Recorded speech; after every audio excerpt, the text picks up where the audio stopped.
Boa noite. No programa desta sexta-feira, a gente entrevista o professor Jairo Campos, que é presidente do PT, lá do município de Francisco Dantas. A gente vai falar sobre política ali no Alto Oeste Potiguar. E mais, primeira-dama de Mossoró anuncia pré-candidatura a deputada estadual. O cenário político está no ar.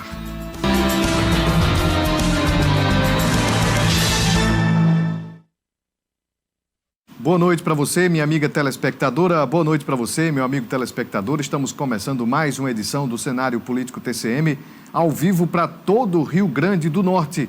Muito obrigado pela audiência, você que nos acompanha aqui em Mossoró, mas você em todo o Oeste, você no Vale do Açu, Natal, região metropolitana e você aí no Alto Oeste Potiguar. A gente vai conversar com o professor Jairo Campos, que é uma liderança política lá de Francisco Dantas, e tem TCM lá naquela região do Alto Oeste. E vamos falar, vamos entender como é que está lá esta dinâmica política, tá bom? Você de casa pode participar, interagir conosco pelo WhatsApp 988028941 ou pelo Instagram, @Cenário Político TCM. Participe, quero ver aí a sua mensagem, tá bom? A sua interação. Bem, eu digo sim para o Rio Grande do Norte. Foi com esta frase que a primeira-dama de Mossoró, a professora Cíntia Pinheiro, ela anunciou nas redes sociais a pré-candidatura a deputada estadual. Cíntia afirmou que a decisão nasce do diálogo. Acompanhe. Na vida, algumas peças vão se encaixando. A gente não entende de cara, mas com o tempo, tudo começa a fazer sentido. Tem peças que chegam como um abraço, outras como um propósito. E quando o povo coloca nas suas mãos seus desafios, suas causas, seus sonhos, você precisa parar, ouvir e decidir. Eu nunca fui de recuar de desafios. Cresci em uma família simples, onde aprendi desde cedo o valor do trabalho, da honestidade e da fé em Deus. E para quem nasce com pouco, tudo exige mais coragem. Foi assim que realizei meu sonho de me formar, de ser professora. E desde que me tornei mãe, despertei um amor que transformou meu jeito de sentir, de agir, de sonhar. Um amor que me chama a cuidar do futuro, a lutar por um amanhã melhor. Caminhando ao lado de Alisson, eu vi que a política pode ser feita com verdade, com trabalho sério, com resultado, com o povo em primeiro lugar. E peça por peça, eu fui entendendo que o que a gente vive aqui não pode parar aqui. O que começou em Mossoró pode transformar a vida de muito mais gente. Porque quando a criança encontra acolhimento e sorri segura, quando a pessoa com deficiência passa a ser vista e incluída, quando a mulher tem sua força reconhecida e sua história respeitada, é um sinal de que as peças da inclusão, do respeito e do trabalho se encaixaram e revelam um chamado. Cada passo me trouxe até aqui e agora o propósito ficou claro.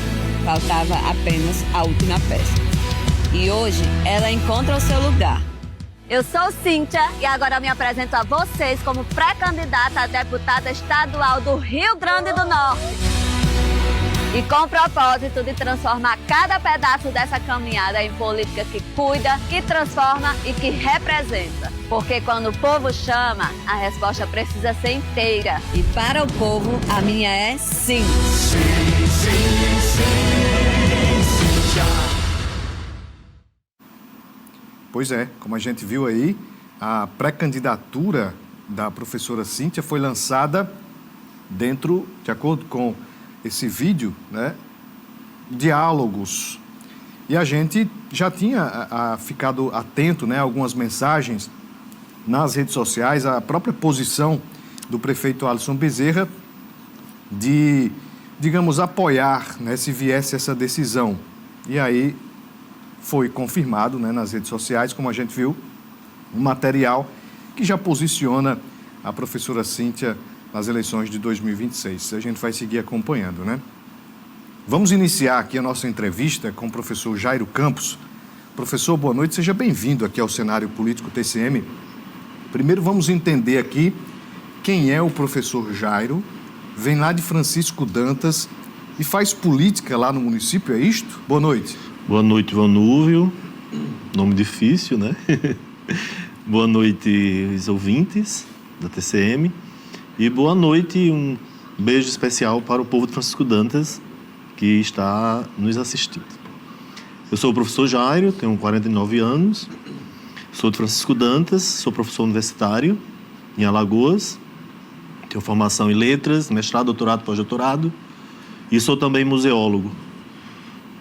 Montei em Francisco Dantas um museu de cultura popular com um acervo de 5.000 objetos de arte que estão disponibilizados gratuitamente para a sociedade potiguar. E isso nos rendeu o título de patrimônio do povo potiguar na forma da lei, porque temos a maior coleção de arte popular do Estado. Fico fazendo esse movimento entre Alagoas e Rio Grande do Norte. Alagoas, meu trabalho, Rio Grande do Norte, meu estado de nascimento, a minha base. E não tem como, fui reitor 2 vezes da Universidade Estadual de Alagoas, conheço muito bem a gestão pública.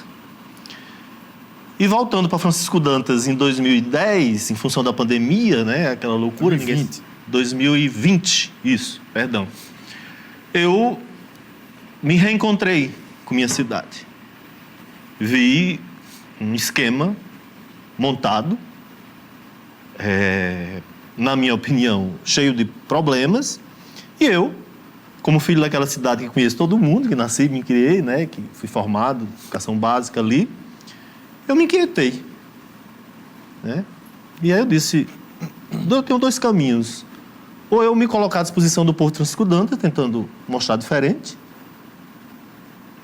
ou eu vou me omitir, né?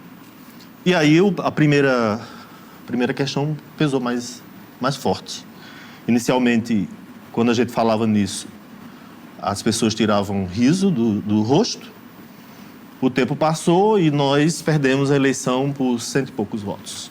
Nós precisávamos de 100 e poucos votos para termos sido eleitos. Obviamente que uma estrutura montada de muitos anos, cheio de problemas, né? E eu fui fazendo o direito, exercendo a minha cidadania, mostrando o outro lado, mostrando caminhos, discuti a cidade, problematizei a cidade, trouxe a minha experiência de 20 anos de universidade pública, 8 anos de reitor, andei o mundo inteiro, conheço todos os projetos de agricultura familiar, processos de desenvolvimento da economia criativa, solidária, conheço os grandes centros de excelência e produção de saber do mundo e resolvi colocar os meus carismas, os meus talentos para o povo de Francisco Dantas, né? E fiquei muito feliz com o resultado. A eleição anterior, os meus adversários ganharam com a maioria de 1.200 votos. Nas últimas eleições, eu com 100 e poucos votos, eu teria ganho as eleições. Obviamente que isso é um processo muito lento, de tomada de consciência por parte da população, e a gente precisa respeitar a democracia e entender que as coisas têm um tempo, né? Então, fiz uma campanha brilhante, mostrando caminhos, possibilidades, denunciei todas as arbitrariedades que eu imaginava que estavam incorretas perante a lei, perante as relações interpessoais, denunciei a justiça, exerci muito bem a minha cidadania, fui sinônimo de luz, uma cidade pequena, um território imenso, o povo morrendo de sede, sem ter água para beber, os agricultores entregues à própria sorte, o reservatório de água da cidade, de onde nós tiramos a nossa água que nos alimentamos, o maior esgoto da cidade vai para dentro. Eu fui trazendo essa problemática. 30 anos sem concurso público, 200 servidores indicados sem seletiva, sem concurso, sem chamada pública, porque você sabe, Vanúvio, que isso é uma tática das velhas estruturas de manter o povo aprisionado. Você imagina um município como Francisco Dantas, com 3.000 habitantes, você tem um prefeito que acumulei um déficit de 30 anos sem concurso público e ele chama quem ele quer. Eu fui reitor e fui obrigado a revisitar a lei e você não pode contratar o serviço público por indicação política, como é lá o caso de Francisco Dantas. Bem, no bloco anterior, o professor estava explicando aqui como foi que entrou na política, já algumas experiências, né, de um processo eleitoral. O senhor preside o PT lá em Francisco Dantas. Como é que é a relação das pessoas, do que o senhor compreende de fato como esse entendimento, né, do eleitor sobre a esquerda, o PT, as ideias defendidas pelo senhor e dos adversários, no caso de quem, segundo o senhor, já estava na política e comandando há bastante tempo nesse município que a gente está aqui trazendo as informações? Pode dizer que a esquerda em Francisco Dantas ela é inaugurada através do meu protagonismo. Nós tivemos prefeitos que tiveram visões próximas do pensamento da esquerda, da lógica socialista, mas essa coisa assumida mesmo somos nós que inauguramos, né? E, portanto, a gente tem essa missão, né, de estabelecer ali o direito ao contraditório, né, de mostrar caminhos e possibilidades para o povo de Francisco Dantas. Mas veja, Vanúvio, uma das coisas que me chamou muita atenção, que me fez assim, fazer política no meu terreiro, é o fato de você ter um município como o meu, né, um município pequeno, dos menores municípios do país, e você ter um gestor que, 20 e poucos anos de idade, que nunca deu um dia de trabalho em lugar nenhum, né? O pai é tesoureiro, chefe de gabinete, né, porque toda... A vice-prefeita é casada com um tio, né? Então está tudo em casa, né? É o chefe de gabinete, a tesouraria, né? Então tudo aquilo ali. Então essas pessoas elas não têm emprego. O emprego delas é a prefeitura. E essas pessoas... E aí eu chamo a atenção do Ministério Público. Eu sou um cara que respeito a lei e que respeita as instituições, mas eu sinto que o Ministério Público ele tem um desafio muito grande de abranger o seu campo de atuação para os nossos interiores, né? Então, por exemplo, na minha cidade, você tem um prefeito que nunca deu um dia de trabalho em lugar nenhum, uma cidade que as pessoas não têm água para beber, as pessoas morrendo de sede, literalmente, e nós na cidade bebendo água podre, porque o esgoto vai para dentro. Você tem um prefeito que tem uma lancha milionária, que nem no São Francisco eu vejo, né? Eu vejo uma casa construída, que você vê a realidade de Francisco Dantas, as casinhas das pessoas simples, a nossa cultura, né? Você tem ali um patrimônio de R$1 milhão, né? Você tem um cavalo quarto de milha de raça, que é com uma fortuna, um cachorro de caça, que é outra fortuna. Então, eu denunciei muito esse tipo de coisa, porque essa conta não bate, né? Como é que você consegue acumular um patrimônio desse com o salário o salário do prefeito Francisco Dantas não chega a R$15 mil, né? E aí, quando nós fizemos os nossos registros de candidatura, o meu patrimônio foi maior do que o prefeito da cidade. A casa que custa R$1 milhão, ele colocou que valia 125 mil, me parece.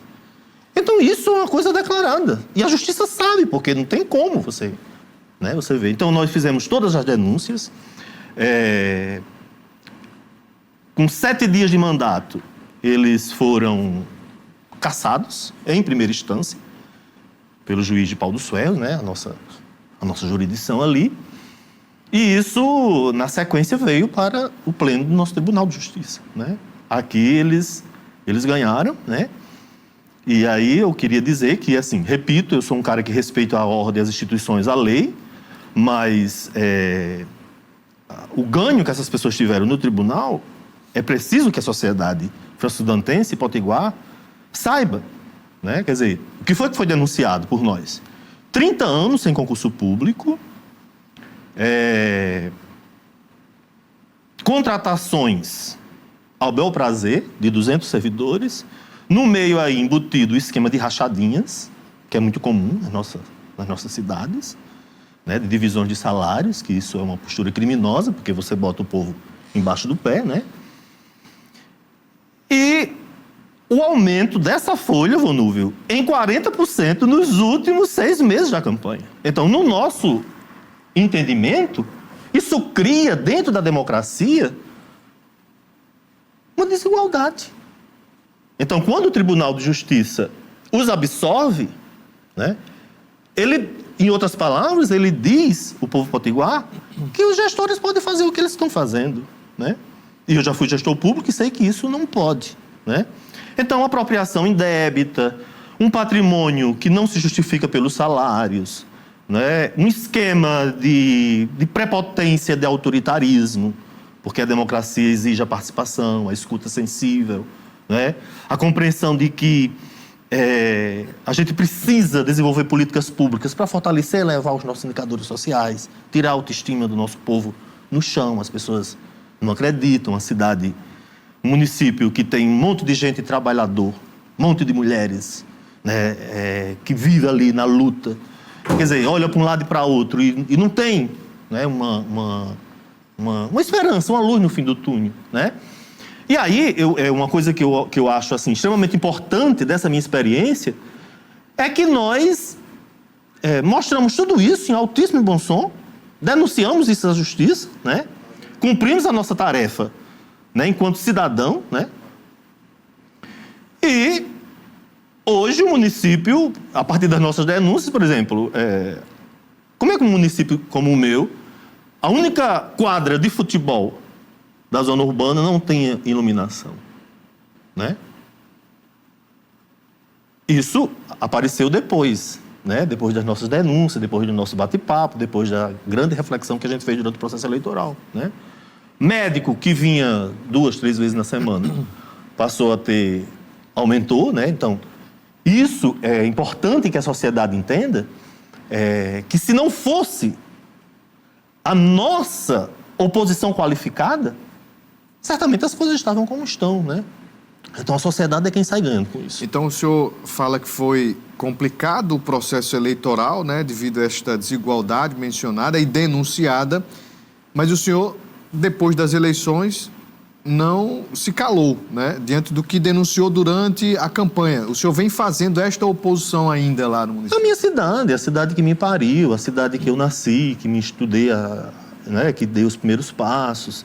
Eu venho da teologia da libertação, aquele momento que a Igreja Católica privilegiou os jovens, os pobres, então eu sou forjado nessa luta. Depois eu entrei na universidade pública, então militei a vida inteira dos movimentos sociais, né? Então eu faço política desde que nasci, pode-se dizer, né? Partidária por opção, eu tive a experiência em Alagoas, né? Eu fui candidato a deputado lá, pelo PCdoB, e aqui, né, mais diretamente na minha cidade. As pessoas dizem assim, mas você... Não, eu quero fazer a revolução no meu terreiro. Eu acho que eu posso fazer isso. Eu acho que eu posso trazer uma experiência desenvolvimentista para aquela região. Uma região em que falta água, uma região em que falta tanta coisa, né? E eu olho para as cifras que entram, né, dos impostos que a gente paga pela hora da morte e vejo, né, o assinte, né? Hoje menos, né? Porque depois de tantas denúncias, depois de todo o processo do debate que a gente travou durante a eleição, eles estão mais cautelosos, mas continuam fazendo as arbitrariedades, continuam xingando a Câmara, porque nós conseguimos, nesse inteirinho, fazer a maioria na Câmara, né? Então, os vereadores estão cumprindo um papel de fiscalização, de mapeamento, de observação detalhada do orçamento, tentando ali desfazer alguns equívocos que geralmente são impostos de cima para baixo, e muitas vezes o Poder Legislativo ali chancela, né? Baixa a cabeça. Então, assim, eu me sinto muito, muito satisfeito. Eu sempre digo, o que me faz participar de política é a capacidade que eu imagino que eu tenho, que eu posso contribuir, né? De transformar, de elevar, de melhorar a qualidade de vida das pessoas, de usar o dinheiro público para o seu fim, né? De evitar tramóias, trapaças, né? Essa coisa de você achar que o dinheiro público é seu, que, portanto, você tem que fazer. O dinheiro público é nosso, é pago com os nossos impostos, né? Então, a gente tem que ter essa liberdade, essa autonomia e essa coragem, né, de colocar as coisas, né, como tem que ser e de, obviamente, esperar que a sociedade faça a sua leitura, né, que fez. Então, mesmo a despeito de toda lógica conservadora, retrógrada, patriarcal, nojenta, né, de fazer política lá, né, nós conseguimos mexer muita coisa. Hoje, as pessoas... Quando falta, por exemplo, água na Vila Menino Jesus, uma comunidade grande, na beira do açude, que falta água sistematicamente, você imagine os confins do nosso território, que é imenso, né? Quer dizer, quando as pessoas já estão indo para o Ministério Público e sabem que elas não vão apanhar, sabem que elas não vão ser assassinadas, né? Ou seja, as pessoas perderam o medo. Então, a minha voz, hoje, ela é mais uma voz, né? Que se coloca como um enfrentamento, como uma voz crítica, combativa, em meio a tantas outras que as pessoas perderam o medo, né? Então, assim, eu diria que eu já me dou por satisfeito, né? Vou continuar fazendo política, Vanúvio, independente de ser candidato ou não, porque essa coisa de ser candidato, a gente não é candidato para a gente é candidato para os outros, né? Isso é uma coisa que vai se construindo com o tempo, pela tomada de consciência das pessoas, do que a gente pode representar, do que a gente pode fazer, né? Eu não sei como é que vai ser. Mas, independente da forma como eu venha operar nesse tabuleiro, eu vou estar sempre na oposição, vou estar sempre engrossando o cordão da luta, da reflexão, né? Do combate à corrupção, né? Do respeito ao cidadão, né? Às pessoas simples, né? O direito à saúde, o direito à educação, né? O direito à cultura como uma forma que melhora a vida das pessoas, né? Não essa cultura que comumente a gente vê nas nossas pequenas cidades, de pagar esses cachês absurdos, né? Ainda bem que o Ministério Público tem acompanhado, né, em alguma medida isso, né?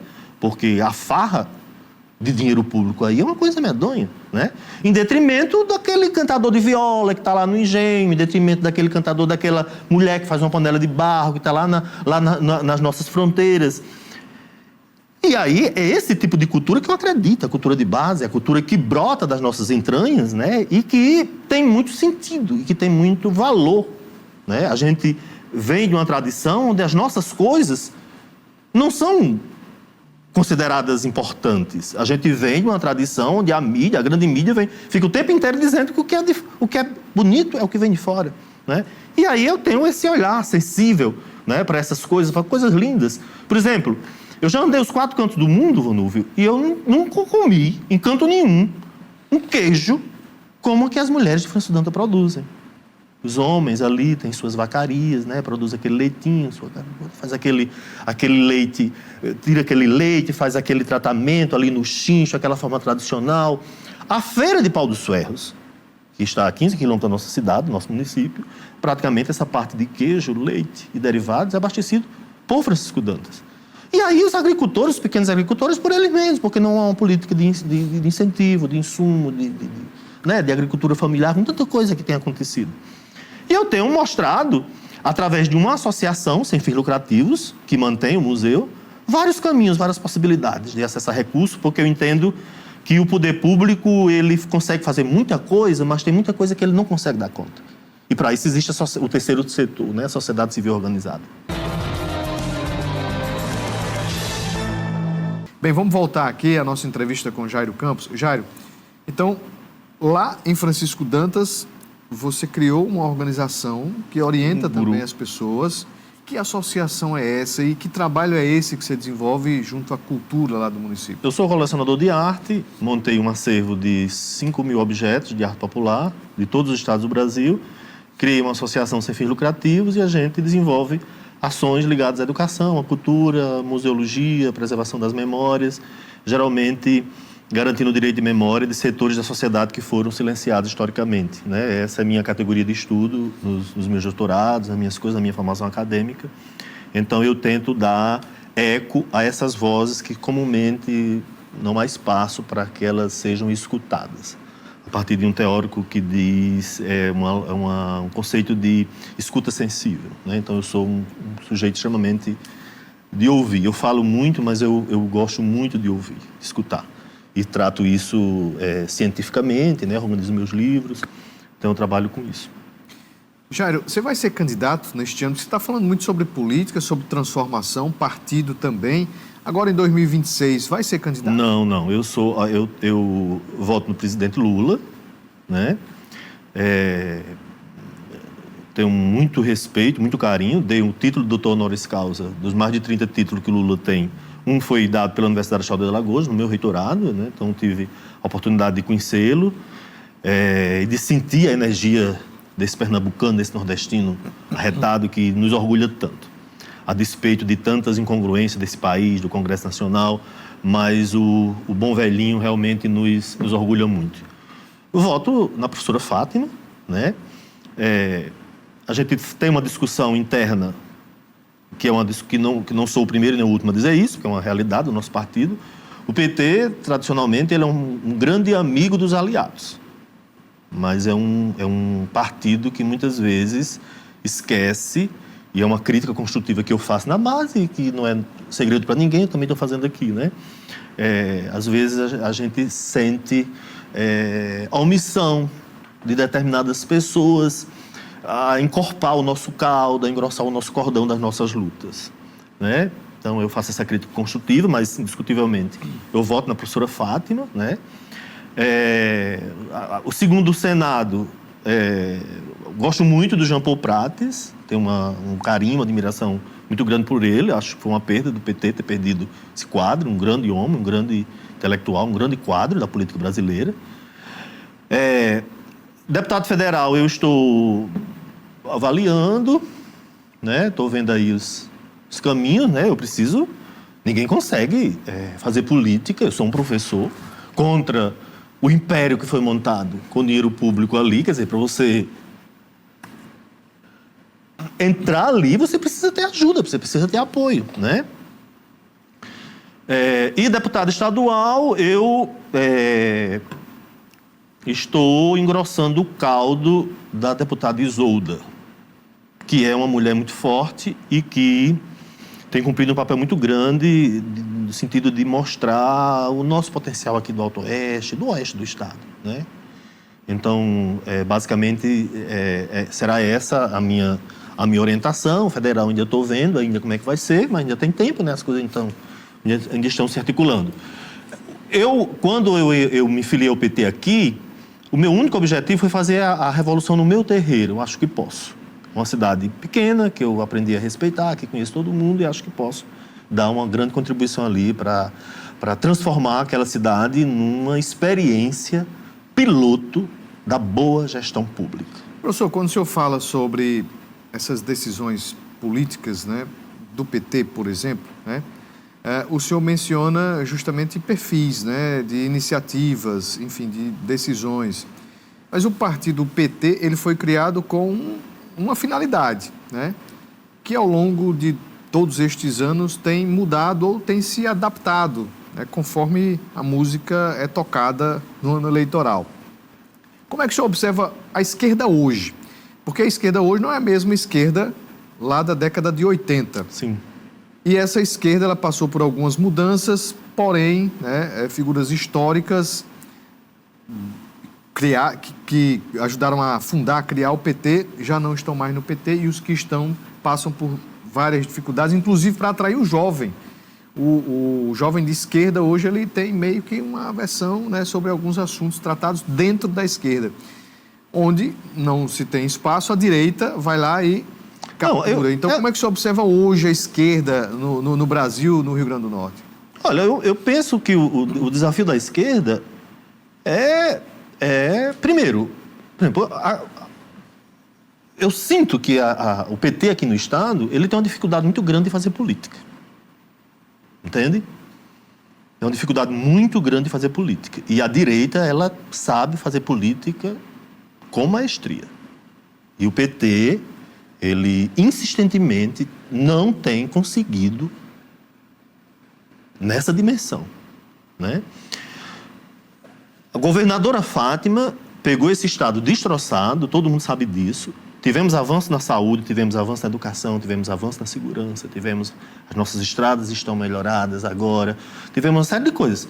Mas há uma falha na comunicação, né? Por muito menos, a direita consegue supervalorizar isso e a esquerda tem tido, historicamente, essa dificuldade. Então, é uma crítica orgânica que eu faço de dentro, né? Mas o que é que acontece?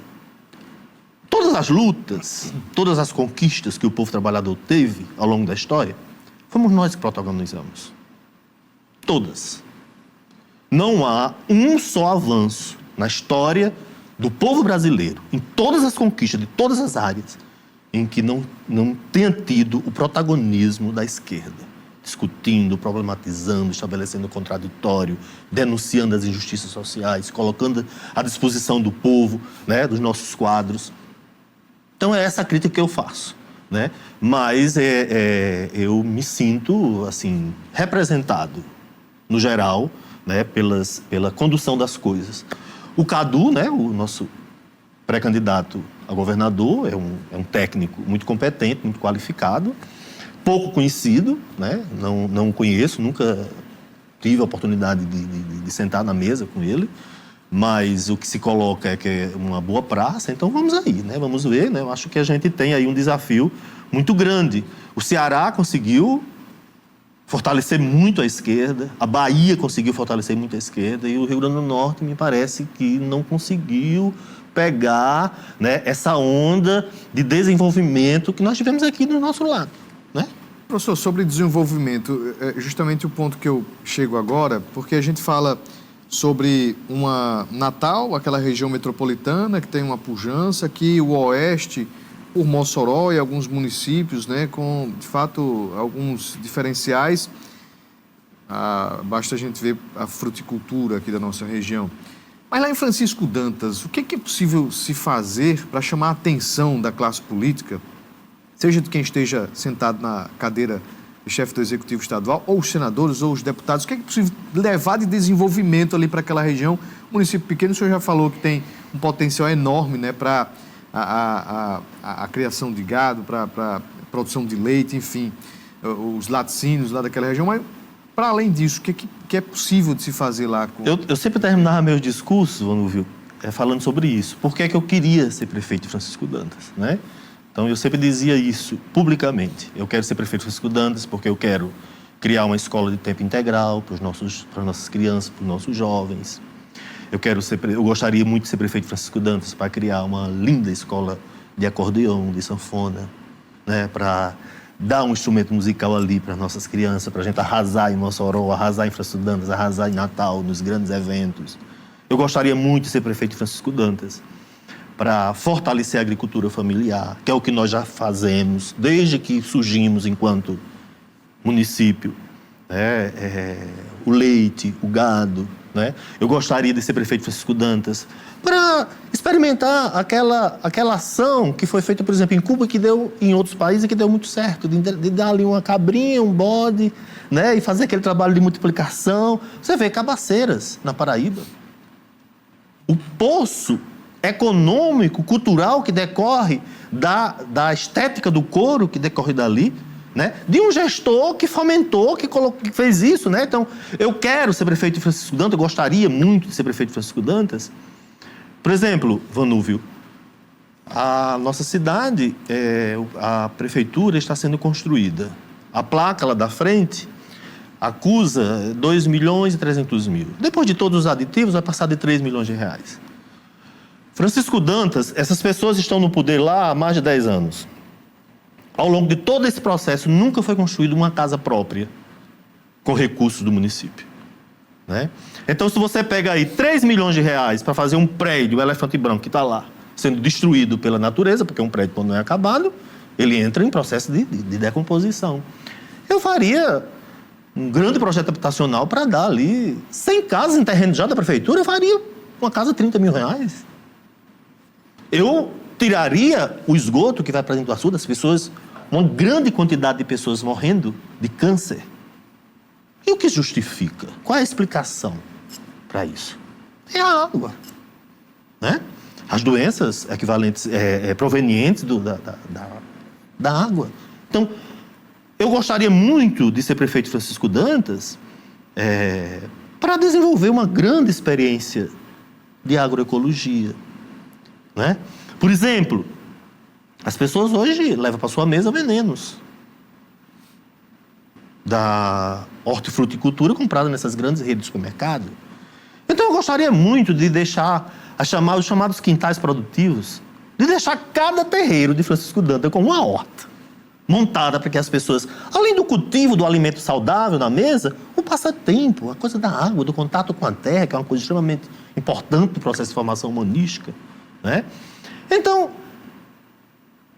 é uma cidade que tem um potencial incrível. Você tem, por exemplo, a Serrinha dos Campos, o grande final ali das serras, que compreende Martins, Porto Alegre, Serrinha dos Pintos, termina em Francisco Dantas. 630 metros do nível do mar.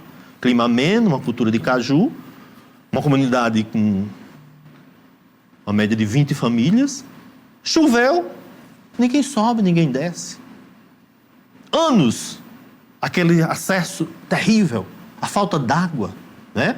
Então, políticas públicas que perfurem poços, articulações políticas, capacidade de multiplicar, de gestar o que recebe, de montar uma equipe que busque recursos para fazer o que eu já faço através da Associação Mantenedora do Museu, numa perspectiva maior, né?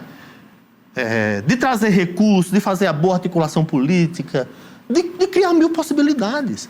Depois da pandemia, as pessoas estão querendo a tranquilidade do sítio, da zona rural, né? De deitar numa rede, de comer o queijinho ali pressado, o ovo da galinha retirado. Então as pessoas querem isso. Então, isso nós fazemos muito bem, né? E isso é que precisa ser potencializado. Tem uma coisa, essa propaganda do queijo lá de Francisco Dantas, ela vai ter que ser checada de perto, né? A gente precisa provar para saber se realmente é bom esse queijo. Jairo Campos, professor, presidente do PT lá de Francisco Dantas, muito obrigado por ter vindo conversar conosco aqui do cenário político TCM, a gente conhecendo um pouco, né, de como é que funciona a política de Mossoró, da região, de outras regiões aqui do estado do Rio Grande do Norte, você sempre atento, né, você que nos acompanha aqui no cenário político. Professor Jairo, muito obrigado, até a próxima. Eu que agradeço e até a próxima oportunidade. Seja sempre bem-vindo. A você de casa, a gente agradece a audiência. Lembrando que todos os nossos programas estão lá no nosso YouTube. Pesquisa TCM 10 HD. Muita coisa também da política aqui da TCM lá na 95 FM. Clica lá também para você acompanhar lá no nosso meio-dia TCM. Um ótimo final de semana, bom descanso. Até segunda. Um abraço.